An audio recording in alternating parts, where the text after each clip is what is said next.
నమస్తే. తెలంగాణ రాష్ట్ర ప్రభుత్వం కీలకమైనటువంటి నిర్ణయం తీసుకుంది. షమీమ్ అఖ్తర్ కమిషన్ ఏదైతే ఎస్సీ వర్గీకరణకు సంబంధించినటువంటి విషయంలో షమీమ్ అఖ్తర్ కమిషన్ వేశారో ఆ కమిషన్ను ఒక నెల పాటుగా పొడిగిస్తూ ఒక జీవోనైతే విడుదల చేసినటువంటి పరిస్థితి. మొత్తానికి మందకృష్ణ మాదిగ అలాగే వివిధ కులాలకు సంబంధించినటువంటి వాళ్ళు, వివిధ నేనకాని కులం అలాగే కొన్ని కులాలకు సంబంధించినటువంటి వాళ్ళు ఇప్పుడు ఇచ్చినటువంటి రిజర్వేషన్లను మేము స్వీకరించట్లేదు, ఇంకా మాకు రిజర్వేషన్లలో మార్పులు కావాలంటూ చేస్తున్నటువంటి పోరాటాలకైతే ఒక ప్రయోజకరంగా ఉండే విధంగా ప్రభుత్వం నిర్ణయం తీసుకున్నట్టు కనబడుతుంది. ఇదే విషయం పైన మనతో మాట్లాడడానికి దాదాపుగా అటు ఒకవైపు 1,00,000 డప్పులు 1,000 గొంట్లు కార్యక్రమం కానివ్వండి, తర్వాత ఎంఆర్పిఎస్ ఉద్యమం కానివ్వండి, మాదిగలకు సంబంధించినటువంటి విషయంలో రిజర్వేషన్ 9% కేటాయించడం కరెక్ట్ కాదు, సబబు కాదంటూ ప్రశ్నిస్తున్నటువంటి గొంతు వినిపిస్తున్నటువంటి దరువు ఎల్లన్న మనతో పాటుగా ఉన్నారు. అన్న, మొత్తానికి ముఖ్యమంత్రిని మందకృష్ణ మాదిగ అండ్ టీం కలిసి వచ్చిన తర్వాత ఒక జీవో విడుదలైనటువంటి సందర్భాన్ని చూస్తూ ఉన్నాం. ఆ జీవో విడుదల పట్ల ఏమనుకుంటా ఉన్నారు?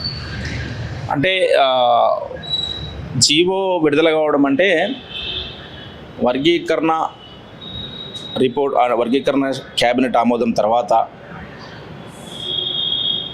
ఏదైతే 1,00,000 డప్పుల కార్యక్రమానికి పిలుపునిచ్చిన గౌరవనీయులు మందకృష్ణ గారు దాన్ని వాయిదా వేసి ఇది సంపూర్ణత కావాలి, ఒక ప్రక్రియ కొనసాగుతూ ఉన్నది, ప్రభుత్వం ఒక ప్రక్రియ ప్రారంభించింది, ఈ ప్రారంభించిన వర్గీకరణ ఏర్పాట్లో, ఈ క్లాసిఫికేషన్ ఏర్పాట్లో కొంత అటు ఇటుగా లోపాలు జరిగినాయి కాబట్టి ఈ లోపాలని సవరించి వర్గీకరణను ఇస్తున్నారు. ఇచ్చే సందర్భంలో సంపూర్ణంగా ఇస్తే బాగుంటుంది, సంపూర్ణంగా వర్గీకరణ జరగాలి, ఈ చిన్న చిన్న లోపాలు ఏవైతే ఉన్నాయో లోపాలని సవరించాలి, అసలు వర్గీకరణ అడిగినదే లక్ష్యమే నిజమైన బాధితుడికి న్యాయం జరగాలని చెప్పేసి రిజర్వేషన్ ఫలాలు ఇంకా సంపూర్ణంగా పొందని బిడ్డలకు ఆ రిజర్వేషన్ ఫలాలు పొందాలని చెప్పేసి అట్లా సంపూర్ణ వర్గీకరణ కోసము గతంలో మేము ఆ రిపోర్ట్ రాగానే ఒక పెద్ద మనిషి మాట్లాడుకుంటున్నాడు, ఏనికి వెళ్ళింది తోక చిక్కిందని చెప్పేసి. సో అది కూడా సంపూర్ణత రావాలని చెప్పేసి మేము కోరుకున్నాము.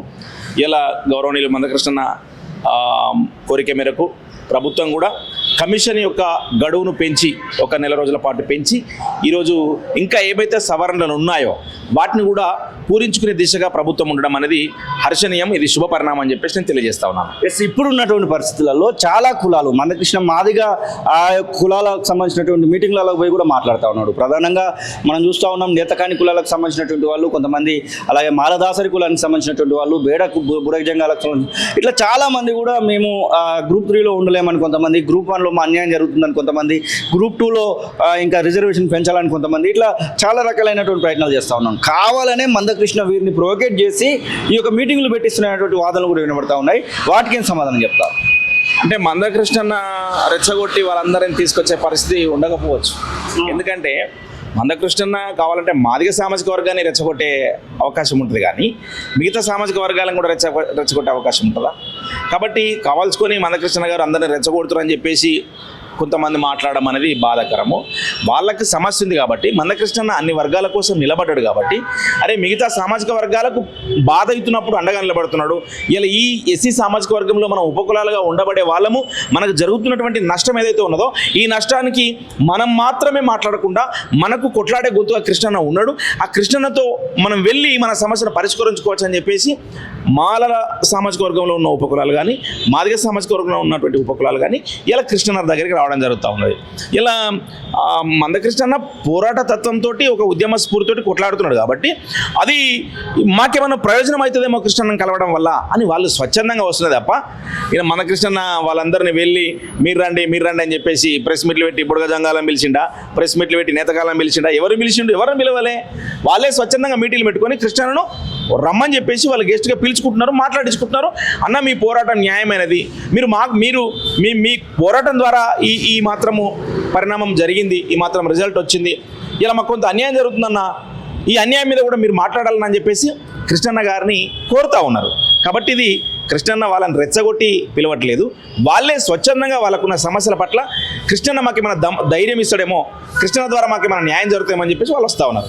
ప్రధానంగా మీరు కాంగ్రెస్ పార్టీలోనే ఉన్నారు, కాంగ్రెస్ పార్టీకి సంబంధించినటువంటి ఇంటర్నల్ లింక్స్ కూడా మీతో ఉంటాయి కాబట్టి ఎలా ఉండబోతుంది అంటున్నారు? 9% ఇప్పుడు గ్రూప్ 2కు ఉన్నటువంటి రిజర్వేషన్ పెరగడానికి అవకాశాలు కనబడతా ఉన్నాయా? సేమ్ టైం ఇప్పుడు గ్రూప్ 3లో ఉన్నటువంటి కొంతమంది పైకి రావాలని, లేకపోతే గ్రూప్ 3ని సపరేట్గా పెట్టి గ్రూప్ 4లోకి మాదిగా కాకుండా ఎస్సీ రిజర్వేషన్కి సంబంధించినటువంటి విషయాలలో ఎక్కువ ఫలాలు పొందినటువంటి వాళ్ళను గ్రూప్ 4లో వేయాలని ఇట్లా డిమాండ్స్ వస్తున్నాయి కదా. ప్రధానంగా గ్రూప్ 2కి ఏమైనా రిజర్వేషన్ పెరగడానికి అవకాశాలు కనబడుతున్నాయి?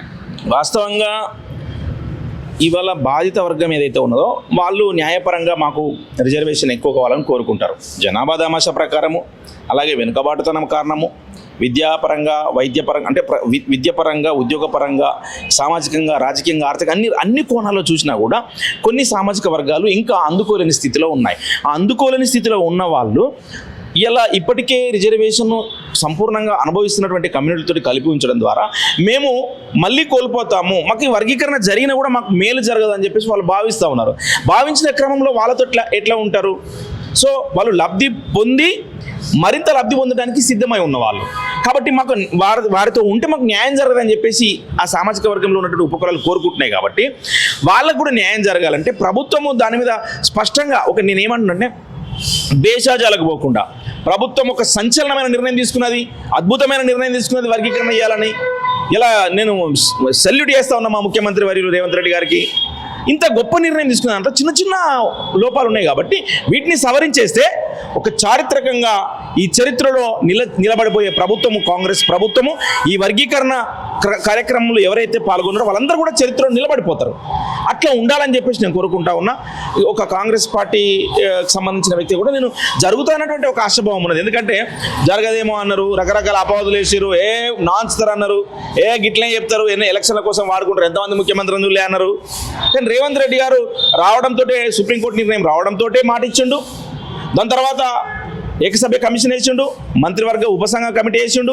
ఇవన్నీ కూడా ప్రక్రియలన్నీ కూడా వర్గీకరణ జరగడానికి, మాదిగల డిమాండ్ను నెరవేర్చడానికి, మాదిగ ఉపకులాలు, మాల ఉపకులాలు, ఎస్సీ సామాజిక వర్గంలో ఉన్నటువంటి ఏవైతే వర్గీకరణ ద్వారా రిజర్వేషన్ను, ఉమ్మడి రిజర్వేషన్ను పంచుకోవాలి వాటాలుగా అని చెప్పేసి అని డిమాండ్ చేసిరో వారి యొక్క డిమాండ్ను ఇలా అంగీకరించి ఒక మంచి మనసుతోటి ముఖ్యమంత్రి రేవంత్ రెడ్డి గారు చొరవ తీసుకొని ఈ షమీం అఖ్తర్ కమిటీని వేయడము, ఆ కమిటీ రిపోర్ట్ ఇవ్వడము, ఇలా రిజల్ట్ రావడము, వర్గీకరణ జరిగే ప్రక్రియ వేగవంతం కావడానికి దారితీసింది. కాబట్టి అనుకూలమే కదా. ఈ అనుకూలం అనే దాంట్లో ఇంకే అక్కడక్కడ చిన్న చిన్న పొరపాట్లు ఒక సైంటిఫిక్ మెథడ్లా జరగాలి. ఇవి జరగాలని చెప్పేసి అది వర్గీకరణ జరిగిన మొదటి రోజే మందకృష్ణ గారు ప్రెస్ మీట్ పెట్టి ఇమీడియట్లీ దాన్ని చెప్పడం జరిగింది. కాబట్టి ఈ ప్రక్రియ అంతా కూడా రేపు పూర్తిగా సంపూర్ణంగా జరుగుతున్నటువంటి ఆశాభావం వ్యక్తం చేస్తా ఉన్నాం. మీకు కృతజ్ఞత సభ లేకపోతే విజయోత్సవ ర్యాలీలకు సిద్ధంగా ఉండడానికి ఇంకెన్ని రోజులు పట్టొచ్చు అంటారు? ఇక 1 మంత్ ఇచ్చిర్రు సమయము. నెక్స్ట్ మంత్ 10వ తారీఖు దాకా ఉన్నట్టుంది గడువు.